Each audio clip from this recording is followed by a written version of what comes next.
Khalyla Kuhn. Hi, Katie. It's so good to see you. Thank you. I've actually really missed you. I've missed you too. I know I've been sort of MIA. My face decided to get a little crooked. Fine. I've had friends that had palsy too. Really? We can just start off. Let's start off talking about it. Because it's incredibly common and nobody really talks about it. Tell us what you know about Bell's palsy. I can tell you if I know anything different. But I mean, I was told, it could be similar to like shingles or herpes. The virus sort of affects the facial nerve, and you wake up and you're lopsided. Mm-hmm. But in my case, it was not that. In my case, it was no sleep for 3 days. I had this like crushing headache, and then. Crazy. I think it was just like sustained stress. Mm-hmm. It usually is stress. Yeah. So almost all of my friends, I have 2 people close to me that have had it. Mm-hmm. It was sustained stressful situations. And when it happened, theirs was that like they woke up, boom. Yeah. And then had to do it. You have your exercises you have to do all the time, and like making the muscle work. Right. And I think each of them were different. Like my one friend, Allie, really worked the exercises. And I think she was down for like maybe, she'd probably correct me, but I think 6 months. Oh, okay. That makes you feel a little bit better because I'm on my 7th month. And I think I'm considered delayed healing. Okay. But that's also because I don't think the stress in my life has disappeared. I think when it happens acutely, you're supposed to just like sleep for 10 days. Probably. And I did not do that. I also just didn't, I've just been sort of like running myself to the ground. So I think that has to do with. Well, and the fires, like it's not like you've had like a fucking break. Yeah. Catastrophe does not help facial paralysis for sure. So I could imagine it taking a little bit longer, especially it's almost like in therapy, if the problem still exists, it's almost like trauma. If you're still in the trauma, you can't heal from the trauma. Right. It's still ongoing. Right. So it's like your body's probably still fighting the urge to have it happen again, in a way. Then one of my best friend's husbands has had it 3 times. 3 times? See, I never thought it could come back, but now I have this new fear unlocked where I'm like, oh, could this be like a chronic thing? Well, I will tell you, his face doesn't show much paralysis, really. It's just a little bit different. Like one of his eyes is a little bit more closed and his mouth is a little bit lower. Yeah. But it's not really that noticeable. Like if you didn't know, like I know because I've seen it happening and knew because his stress hasn't gone down either. Right. Yeah. So it gets better. Oh, thank you. Okay. I hope so. Yeah. And it's not noticeable. Yeah, I think when I look straight ahead and I don't emote, it's fine. Yeah, if you like don't. But when I start to smile or start to, get a little comfortable, then the muscles tend to like tighten up and kind of this thing called synkinesis where it's like cross wiring where for example, if I purse my lips, my eye will shut. Oh, interesting. So there's sort of like it's coming back online is a little funky for the nerves, so it just yeah, and nerves take forever to like regrow and to heal and stuff. They're super slow. Yeah. So, but I think you look great. Thank you. I wouldn't have noticed appreciate anything. that. Yeah. And I feel like it is just one of those things that just takes time, which fucking sucks. That's a shitty answer, especially when our job is to be online. So I wanted to go back in time. Okay. To let me wipe my sweat mustache. Okay. Yep. Okay, go ahead. Get dry. We're ready. What prompted you to start TigerBelly? Now I know people might be like, she did not start TigerBelly. Tell us how that idea came to fruition, how you brought it to Bobby, and how TigerBelly became TigerBelly. Yeah. This was the time, gosh, like what, 14 years ago, maybe forever more ago. Yeah. Where like the word podcasts was not a thing that we like. Everyone around me was like, "What is that? What are you doing with your life?" Because I had just finished nursing school. And I didn't even know you went to nursing school. Yeah, so I have my nursing degree. I got hired by Long Beach Memorial. I had a job ready. Yeah. And I met Bobby. And he was like, are you sure you want to do this?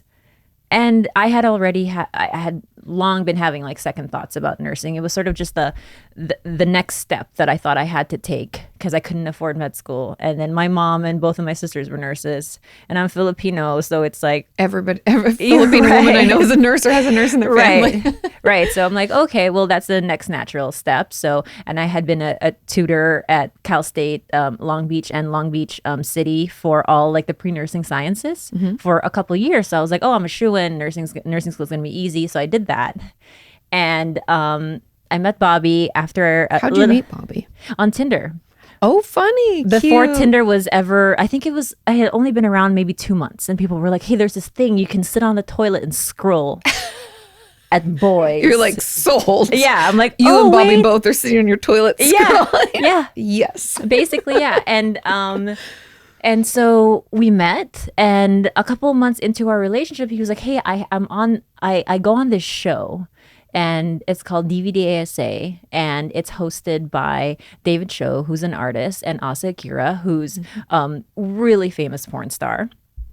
And he's like, we've been talking about you on the show. You know, you're my new girlfriend. Like, you should come on. And so I did, and it was just this, oh my God, it's like a fever dream now looking back. But it was this really fun thing we did for, I think, 1 or 2 years, where I was a frequent guest, Bobby and I were. And it was this thing called podcasting.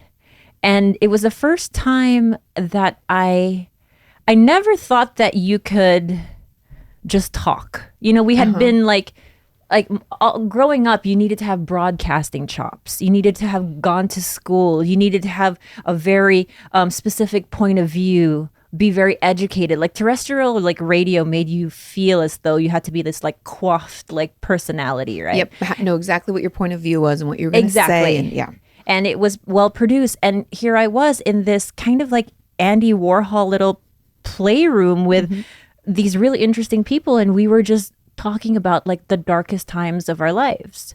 And that really captured me in a way unlike anything else in my life. I was so science minded, and I always thought I had to have a very, you know, like safe job, that this was the route I had to take. And that opened up portals in my head where I was like, wait, like people can do this. People can just get on a mic and bullshit with friends. And when that show ended, I was at like a major crossroads. I was like, I don't want to go back to nursing. That doesn't seem like a route I want to take anymore. Also, looking at my sister, and she was a bedside nurse, and she was just cortisol face. Yeah, the burnout's intense. High People don't burn. realize when you're a caretaker, that's Yes. really what you are. Like, they have to call it what it is. It's like a very intense caretaker. It's intense. In the hours shift, like you have shift work, you can be moving around, and Right. it's hard. It's very stressful. Right. And my mom was a hospice nurse. And so I was looking at them in so much awe because of the work that they did. But I started to fear the work that they did. So I'm going to disappoint my Filipino mom, and I'm going to tell her like, hey, I'm actually not going to be a nurse. So about a year afterwards, after that show ended, or a couple months, I was like, you know what? I'm going to go to Sam Ash and buy a couple mics. And I'm just going to do a solo. I'm just going to talk into the void. And it was called The Calamity. Oh, cute. And That's like your Instagram handle. kind of yeah, thing. exactly. And then I would just talk on a mic for 17 minutes, not even an hour, because I would run out of things to say. And I think I put out maybe like 12 episodes on Libsyn, because that was the only, there wasn't like this whole RSS feed. We couldn't put it on a lot of platforms. And it lived in one place. And then Bobby would come in the room occasionally while I was recording, because we were living together. He's like, what are you doing? Oh, you're talking to yourself. And I'm like, I'm just, doing this thing. Putting it out there. Yeah. He was like, let me join you. That sounds fun. So for a couple of the last episodes of The Calamity, he would come on and we would be talking about, I think back then it was like the beginning of Game of Thrones, just really fun, silly things. And he was like, you know what, this is really fun. I think I want to keep doing this. And I said, I think we should make it legit. So I ended The Calamity, and then we were like, okay, let's start a real thing, just you and I. And I bought a more how do I say, like, not just the shitty we brought more equipment from Like Sam more Ash. professional. Yeah. Yeah. And our very first recording was 2.5 hours long. Wow. And I still think to this day, probably the best episode we ever recorded. And then right when I was about to hit stop, I look over and I hadn't even hit record. And that's when I brought in Gilbert. And Gilbert had zero zero experience with being an audio engineer, nothing. But he was just like this sweet guy, fun. And I was like, all I need you to do, your only job is to hit record and make sure that it's going. Yeah, that it actually is recording. Yeah. So that's the beginning of TigerBelly. And he is a really savvy audio engineer now. He like worked his way up and he's incredible now. And that's sort of, that's the beginning of it. And we're 500 episodes in, and that's so cool. I'm still working with my ex, who's now my ex. Yeah. And so I've always been grateful that Sean and I, first of all, started our company and got married shortly after, and our relation, it's been okay for our relationship. Yeah. I'm like, to break up in public is what it feels like. Oh yeah. How is that? Like, how do you deal? Because people have opinions in general. You know, they say opinions like assholes. Everybody has one. Yeah. How's that been? Because I feel like people love Bobby. They love him. They will.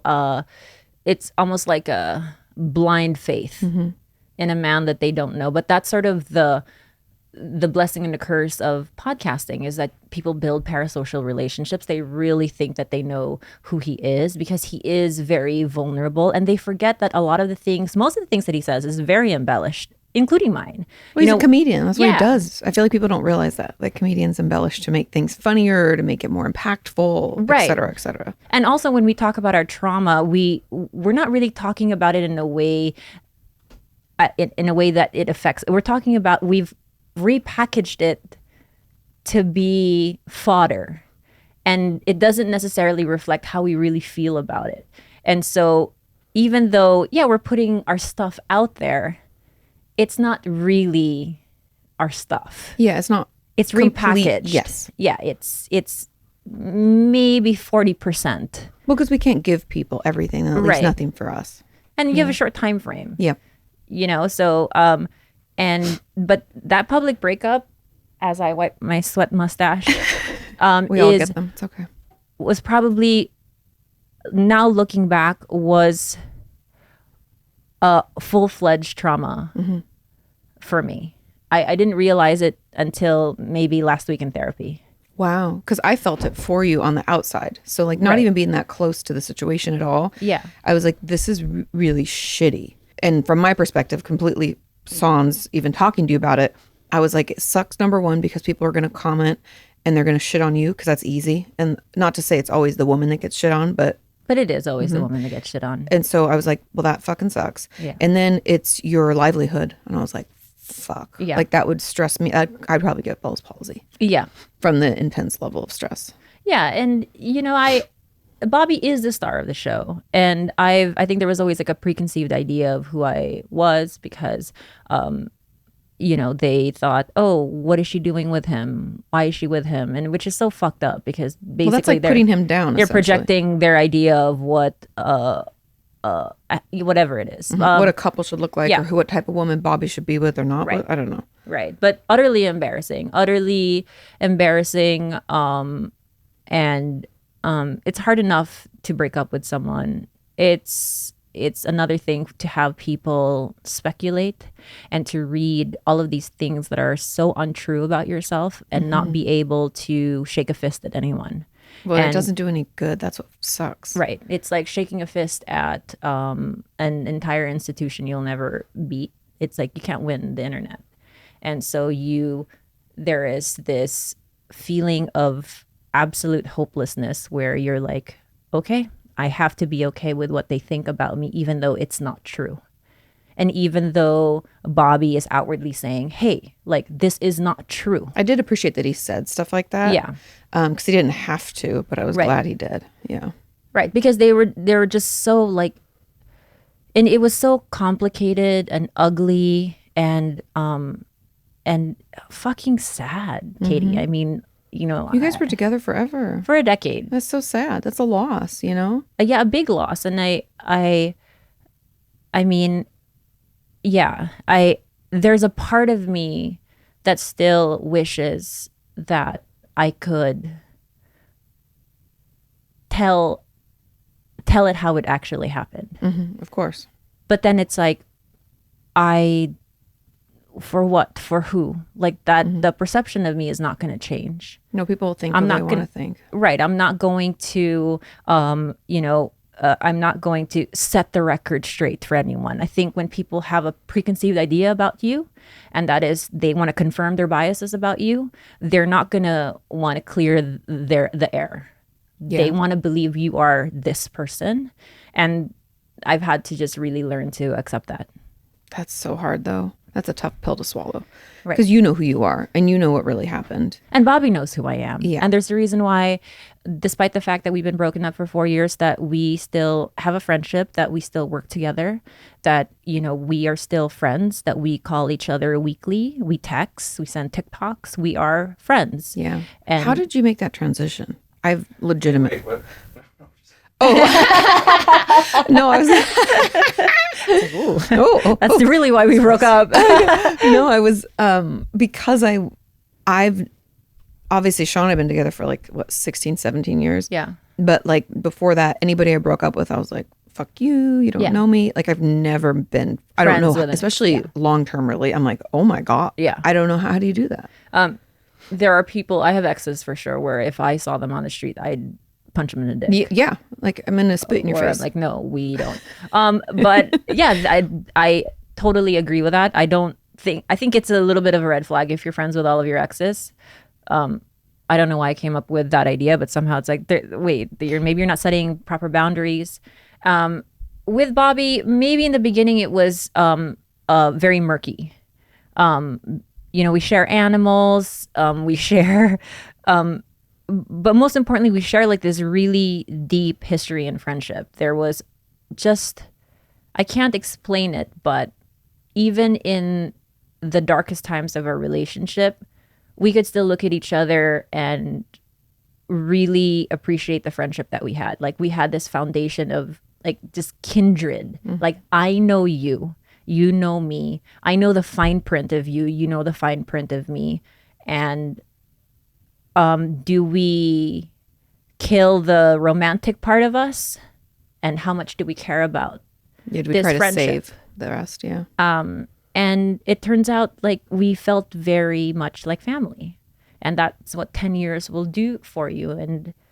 And we talked about it time and time again. And we had, where we fucked up is, you asked about the transition. That part was rocky because I wanted to be a cool girl and be like, okay, I'm grown, move on. I can hear about your dates. And now I can, and now he can come to me with that stuff. But in the beginning, I think I was trying to play too cool girl. Yeah. Nobody's that cool. Nobody is that cool. And if you were, that means you didn't love him. Right. And you're like, I don't care.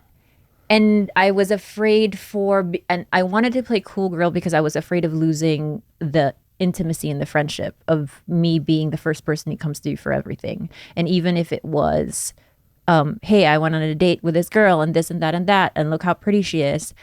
I was afraid that if I didn't accept this information and this openness, that maybe we wouldn't be as close. Because then he wouldn't share things, right? Because it'd be like, right. Yeah. But meanwhile, I would not share anything with him because I was like, why would I do this to someone? I was so private about it. And so that part was rough. Maybe the first year of just hearing this like fun life, this frat boy life he was having. And I was moving very, very slow in that department. I was really like, I was alone a lot. I did a lot of like just, not that. Yeah, which is honestly, like, to give you credit, is much healthier. I'm not saying that people can't go and live their frat boy. Like, he can do whatever he wants. Yeah. But when it comes to big transitions in life, I always, and Sean and I've talked about this too, is like when people kind of swing from one relationship to the other, they don't give themselves time to be alone. Right. And I think there's something very dangerous with when someone cannot be alone. I feel like that speaks volumes more than like, the quick rebound of, I'm like, that actually doesn't mean that you processed anything. Do you see that there's more of a pattern of like just rebound mentality with men versus women, or is it sort of the same? Because like, at least for me, there's an element of like stranger danger. Like I'm not gonna just throw myself out there in the pool, in the dating pool. Like I'm very like, who are you? Like, are you gonna hurt me? Are you gonna stab me? Like I can't just fuck around and, you know, I don't have the liberty to fuck around and find out. But I think like maybe men do, so there's less of like a fear of just like throwing yourself back out there. I mean, I think everybody's different, obviously, and I'm sure there's women and men on both sides that do things in whatever way. But I feel like statistically, if I was going to bet, I would say that women are slower than men. But it's not that men don't process it. There's research on it, and I haven't read it as much as I would like to be able to talk about all the different nuances. But there is newer research talking about the loneliness epidemic with men because they don't have relationships like we do, where like we're not even like the best of friends, but I could call you and be like, I'm having a really shit time. Right. And I would feel comfortable doing that. We could have lunch, we could cry about it. And, and women do that more. And men don't always have those relationships. It's actually very rare for a man to call another man and cry about it when they probably need that. It is very unfortunate, and it's sad. And I think a lot of it's societal pressure. Like, men are supposed to be tough, and we don't cry. And so men don't know often how to emotionally process something. So they're like, I'm just going to have sex with somebody. That will make me feel better. And it does for a moment. And then you're left feeling like shit. And then usually there's things like drugs or drinking or whatever. And the party, frat boy, look at me, I'm out. And so they'll do that, or they'll throw themselves into work more intensely, kind of the numb out. And women are more apt to slow down, to go inwards, to, you know, like almost like the old like rom-com, like eat some ice cream and cry at a movie at home. And I'm still that way too. Like if I'm going through a tough time, I'm more apt to isolate. And then, but with my friends, I'm not going to go out and like meet a dude or, you know, I don't want to socialize. Right. Yeah, that's definitely what I did, was just go completely inward and maybe isolate a little bit too much, where I went a little bit, I very hermit, very curmudgeonly. Let's hide from the world and the noise. Well, it's hard when people are commenting on it too, because it's enough to go through an intense breakup, but then to have other people talking shit, it's like, that makes it harder.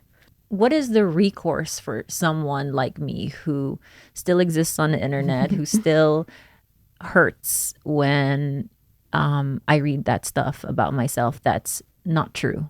I mean, just so obviously untrue, like crazy stuff where I'm like, how the fuck did anyone pull this kind of information? Or why would anyone make this up about me? What does a girl do? Do I just take it in the chin and move on forward? I mean, you have options.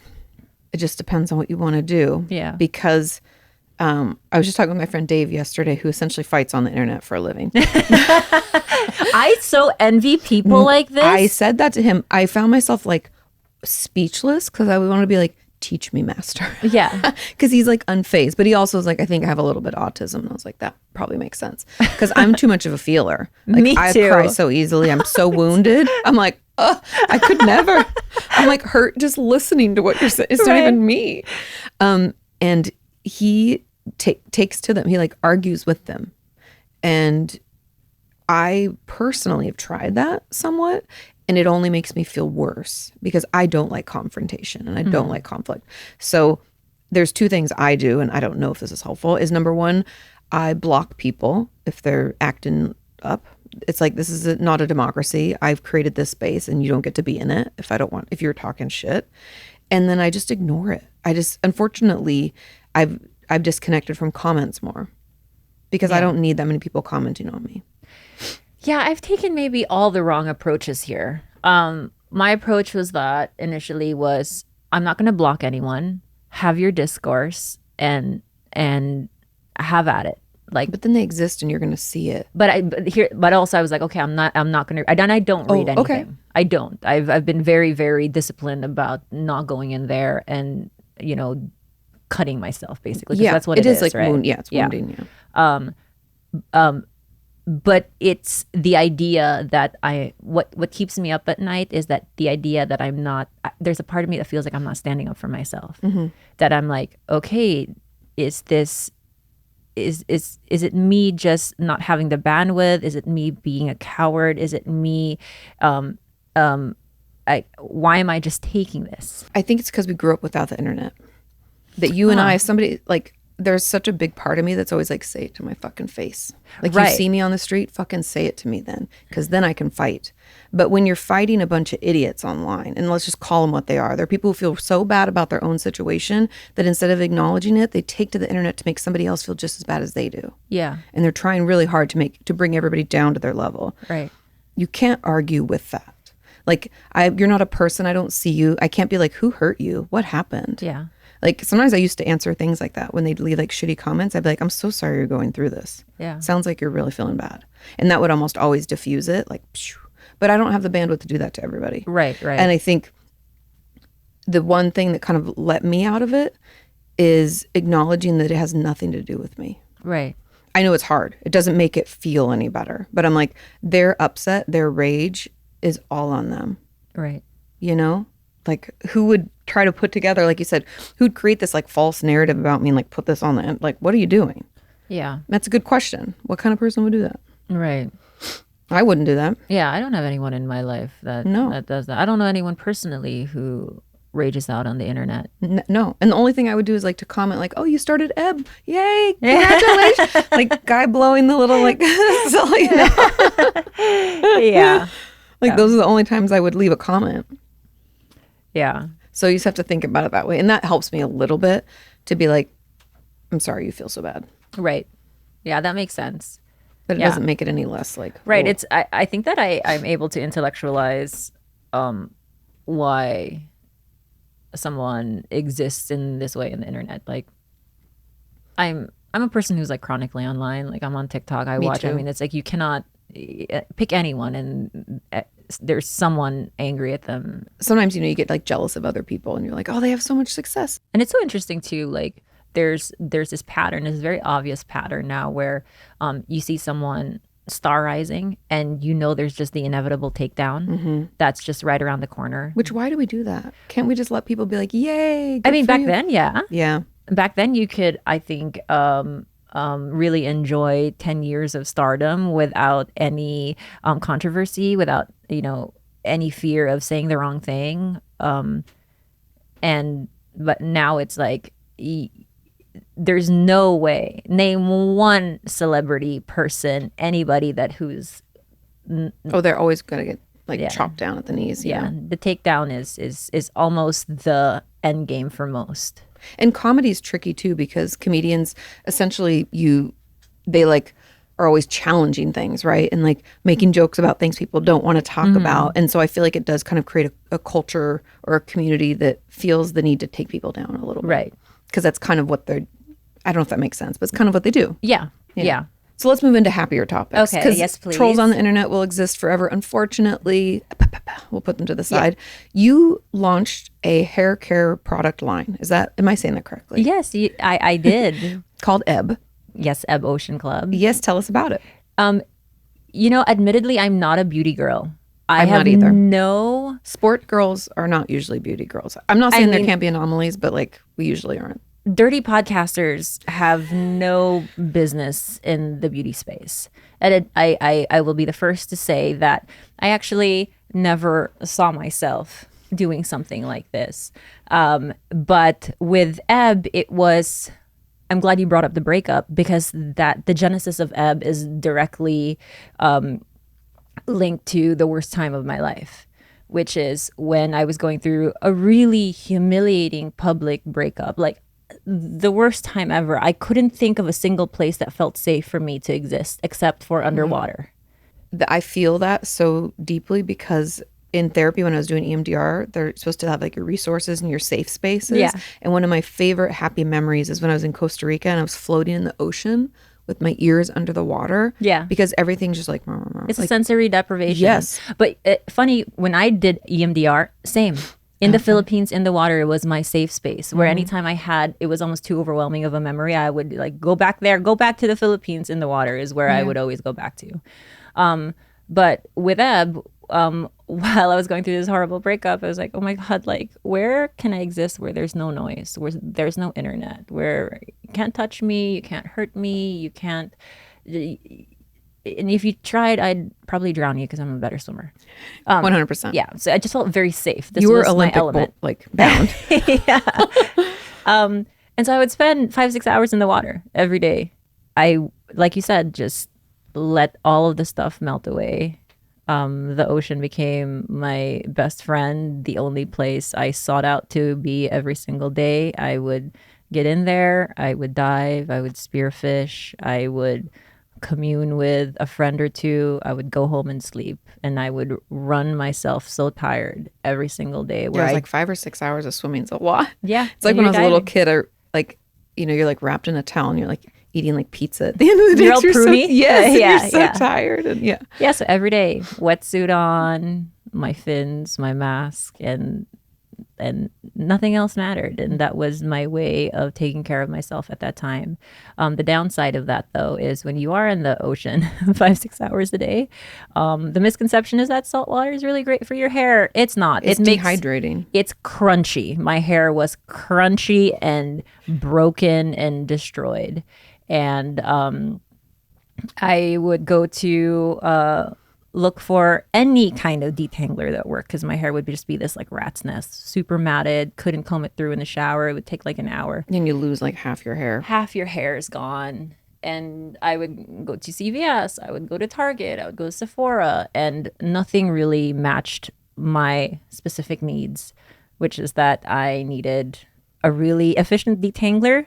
But more importantly, I needed something that didn't have petrochemicals, that was reef safe, which is non-existent. Like no, and the amount of silicone and stuff. Right.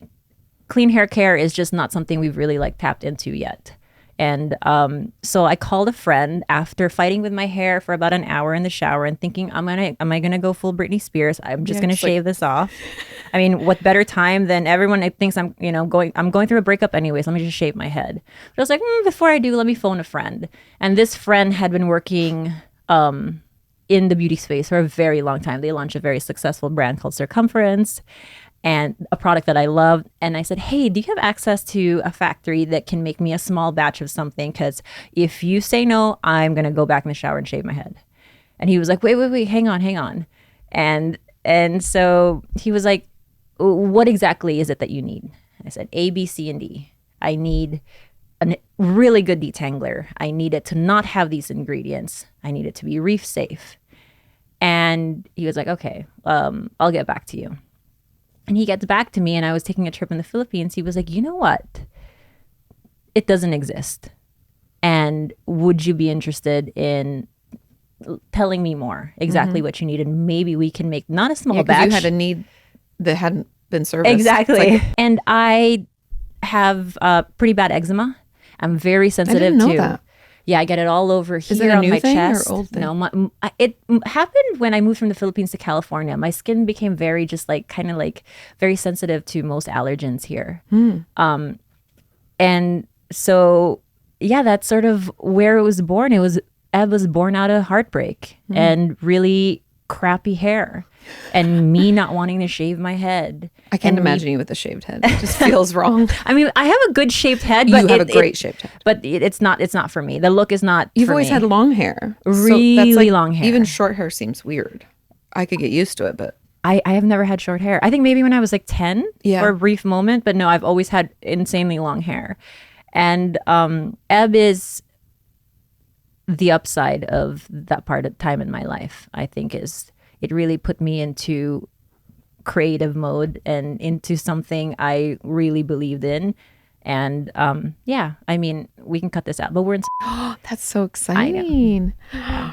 Thank you. Yay. We have to celebrate the wins. Yeah. I feel like it's so easy to focus on the negatives, and especially being online, there's shit talkers, and there's like, like for me, I'm like, oh, my numbers aren't as good for this or whatever. But like, you created a thing out of nothing. Yeah. There was nobody doing it. You had a need. You figured it out. You fucking phoned a friend. I phoned a friend. They put it together. You worked it out. You made it exactly as you wanted it. I did. And you didn't have to shave your head. I drove our chemist absolutely mad, by the way. I think I was the most frustrating client for them, because each time that they gave me, they're like, here, try this formulation. And I would be like, sorry, not good enough. Not good enough, because I have very brittle, breakable hair. Detanglers are bullshit. Like, I can't tell you the numbers of ones I've tried, especially for like, my hair is like fine, but there's a lot of it. Same. That's the kind of hair I have. And my hair, I could probably straighten it, but then it would be like so dry. Yeah. So it's like curly, I can't wash it every day anymore. I used to, but it'll get so matted I can't brush it out without losing like half of my hair. Yeah. And a Mizani and a Mika are the only two that like can even detangle it all. Right. And I've spent hundreds of dollars on random shit that does nothing. You know, people claim, oh, it's the best ever. No. Same. I must have tried every single thing. And I'm talking out there. wide tooth comb from the bottom up, like, and it just won't even help. Same. It's for me, the problem is like mechanical tangling, like a light breeze. Even if I were to do this with my hair, now this part I have to worry about tangling. If I'm wearing a sweatshirt, say for instance, the back of my head. Oh, you rubbed like scarves? Yeah. Like, I have like a mat. It's like, yes, nobody talks about that. Drives me. I'm like, is nobody else experiencing this matting? Yeah, and there have been times where I've had to just cut out little balls of tangle because I'm like, I'm not going to fight this today. I've done that too. I'll just be like, okay, this part's just got to go. Yeah, because it's like I see the knot and I'm like, there's no way I can get rid of you today. Exactly. Awesome. So how can people find it? EbbOceanClub.com and on Instagram at Ebb Ocean Club. Yay. Yeah. That's so exciting. I personally think we have the best detanglers on the market. I'm excited to try it. Do you feel like you're in a better place now? I'm exhausted today. Today I'm exhausted. The last year of my life has been wild. I won't get into it too much, but you know, I'm a mom now. I had a baby, and nobody really knew. Right. You were so secretive. Right. I think you know, I don't think it's a surprise to anyone that I concealed a pregnancy and I am keeping parts of motherhood very private. We always pull your knees up too on the pod and stuff. Yeah, I mean, I had a pillow there. I think it was recently when you were like, I think it's time to announce, and I was like, there she is, pregnant Khalyla. From however long ago that was. From however long ago, yeah. I can firmly say that this is the most exhausted I've ever been, but this is the most clear I've ever been, and this is the most, I think, it's almost as if whoever I was before, like I honor her, but I don't know her anymore. And this new version is I don't know, like I've never been so vulnerable in my life, but I've also never been so in love in my life. And I think those two maybe go hand in hand, where I have this new obsession. Therefore, I have this new fear because I love something so much. And it's outside of yourself. My mom said parenthood is like birthing something and putting your heart outside your body. Yeah. Just your heart just on legs, walking around, moving around. And you're like, oh. So it has really forced me to work on all the stuff maybe I thought I had worked on, like my childhood stuff is, but yeah, I will say I'm exhausted, but I'm renewed. Yeah. I can't imagine. I mean, we don't have children, but from watching my girlfriends go through it, it like rips you open in a way that I don't think people talk about enough. Like the shift, your priorities shift. And I do love and also resonate with the, like, I don't know this old version of me. Yeah. Because I feel that way in a lot of, like, because I journal a lot and like I've been in therapy a lot, that like there's times when I will like pause and I'll look back or I'll think back to like me 5 years ago and I'm like, I don't even know that person anymore. Right. Or like even a year ago, I don't know that person anymore. Yeah. And I think that's good. I think it's healthy. We should be growing and changing, but it also sometimes feels very, disconnected, for lack of a better word. Almost like, how did I lose touch with her? And sometimes I get sad about that. Like I can get teary just thinking about it. Like, because I loved her too. You know, she's still part of me, but like, there's that like loss, if that makes sense. Yeah, no, that's exactly what it is. It's, even looking back today, Facebook reminded me of a picture. Facebook memories. Yeah. Just 12 years ago, way longer now, but of me on a beach in Mexico. Oh, yeah. Just, you know, probably telling myself, I'm never gonna have kids. I'm just gonna party and kiss a boy tonight somewhere. Whatever it was, and like you, like there are parts where I'm like, oh, like I cringe at whoever that girl was, but also like there are bits and pieces of you miss her. Yeah. You miss her and you want to hug her. Yeah. Tell her it'll be okay. Yeah, and exactly. But yeah. How did you decide to have a child? I never did. It was just a oops.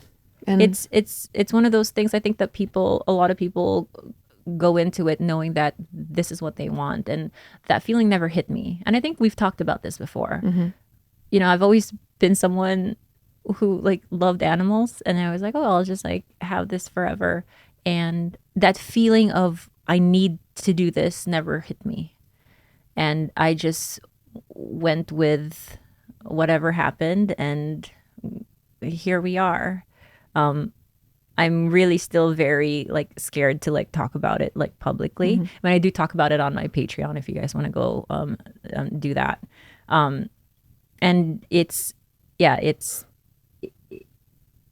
terrifying. I can't even imagine. Yeah.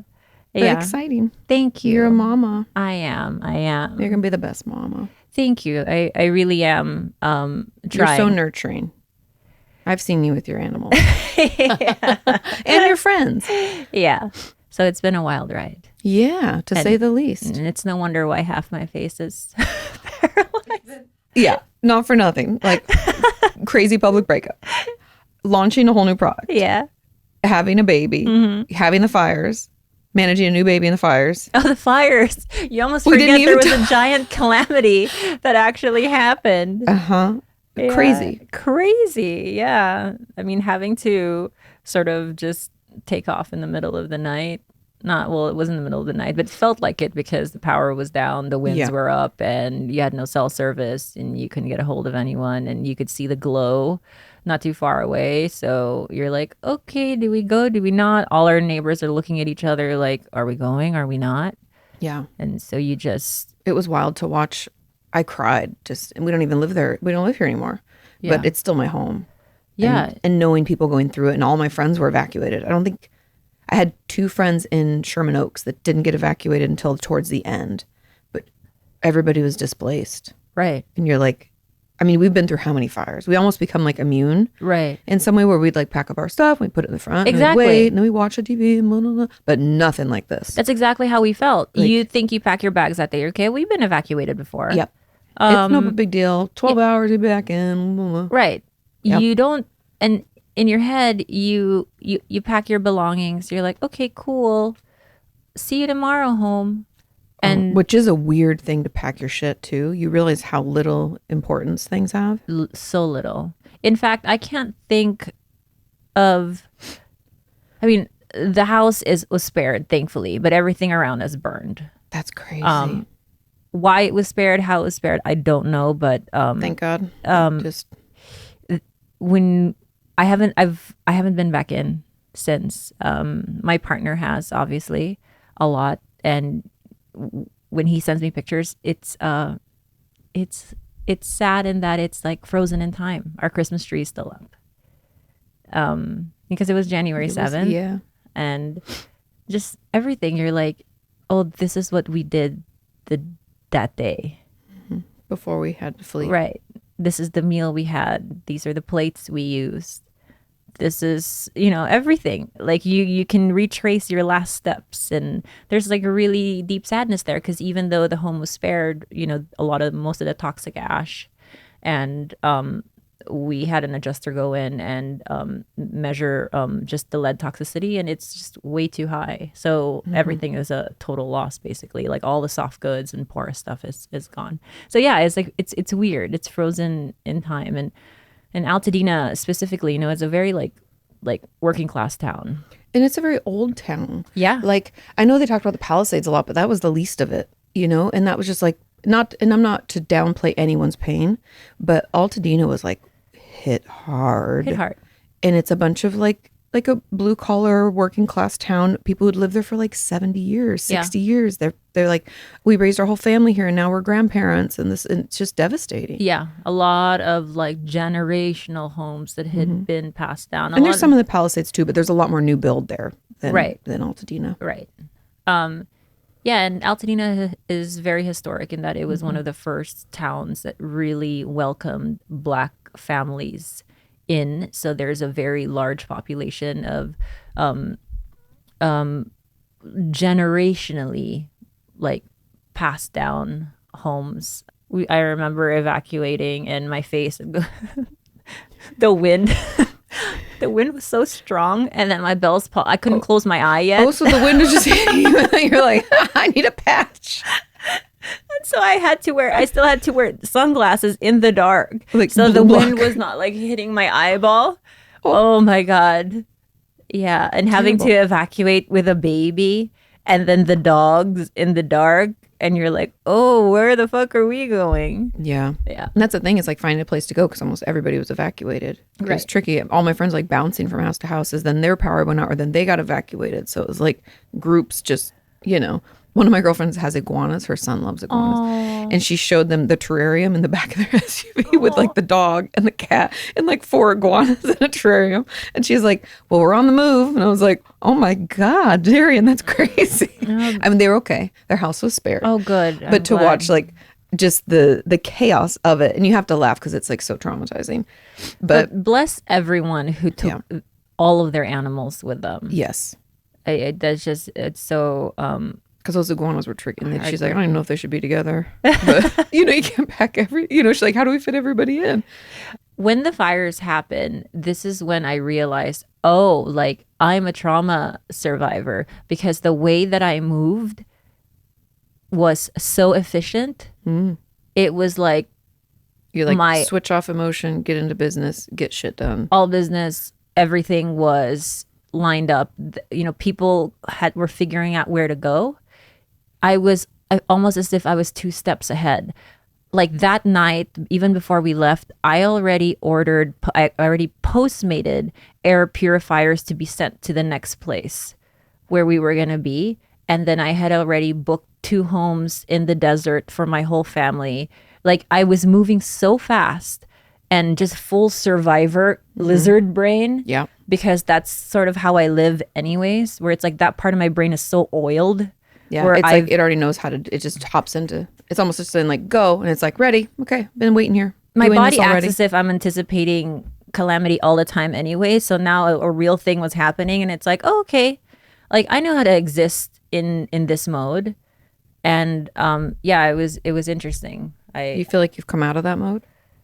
I finally, yes, and I've been able to cry and grieve, because when you're in that mode, there's no time to... No, and you're still being traumatized. Right. And you're still moving around and trying to figure out what the next thing is and stuff. So yeah. Super stressful. But yeah, just in the last, I think, month, I've finally been able to sort of come back into my body and not be in fight or flight, and just be like, okay, this is really sad and I'm devastated. Yeah. No wonder you're tired. Yeah. It's almost like you just need to rest. Is there anything that we should look forward to? Anything you're doing next? Or are we in rest and digest mode? I think I don't know. I really am flying by the seat of my pants. I've never been in this position in my life. My brain feels a little broken. I feel very, very brain fogged. So maybe you had a baby. Yeah. And you had a trauma. Both can cause that. So maybe rest and digest is what I need. Sometimes I think we just need to be like, I don't have to do right now. I don't have to solve right now. I don't have to fix. I can just be. Yeah. And with your new baby. Yeah. I'm so happy for you. Thank you. I appreciate that. And thank you for taking time to chat with us today. Of course. Sorry I was late. Here's another thing I don't love about myself lately. I'm late to everything. Well, things take longer when you're doing more things. You have more to prepare, more stuff to put together. And I think I've been a type B my whole life. Oh, funny. And it turns out you can't be that way. When you have places to be and you're trying to be a mom, you have to be a little bit more regimented. And that's just not how I've operated for a very long time. So it's like, oh, I got to time manage now.